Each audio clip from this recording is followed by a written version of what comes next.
So here at ProHarvest, in our second installment in our series of planning for the unplanned, we're going to talk about seed production and kind of a little bit of what goes into the seed that we produce for your cover crops and forages, things like that.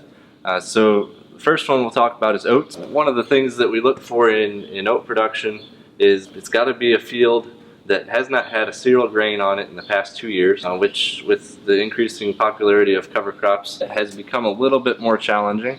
Rye and wheat both tend to overwinter possibly up to 2 years in that same field, just kind of volunteer wheat coming back up, and there is no good way to take wheat or rye out of the oat. So one of those issues can easily be remedied with seed inspections. We go and look at the fields on a fairly regular basis, making sure that there are no noxious weeds, no grains in there that you don't want, things like that.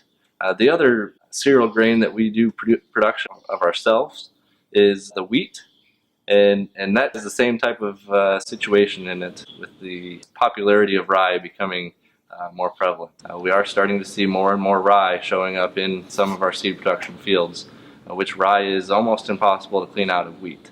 So those are some of the issues that we have seen arise with the popularity of cover crops growing.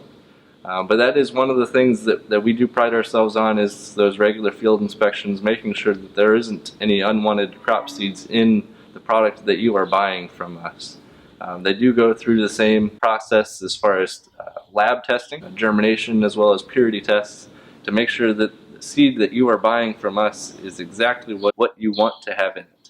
There are no noxious weeds, there are no other crops inside those seeds that you buy. And so those are some of the risks that could possibly arise from either getting bin run seed or seed from an elevator, things like that. So seed selection is very important as far as cover crops go, making sure that you get good quality seed. The other side of the seed production issues that can arise without proper planning is if you do a cereal rye cover crop, that could take away the possibility of doing wheat production for the following year. Possibly even 2 years, depending on what company it is that you do the production for. It is very hard to get 100% of that rye out of there guaranteed for the next 2 years. So some of the things you need to think about in doing seed production, as well as cover crops and the prevent plant issues that we have had this year.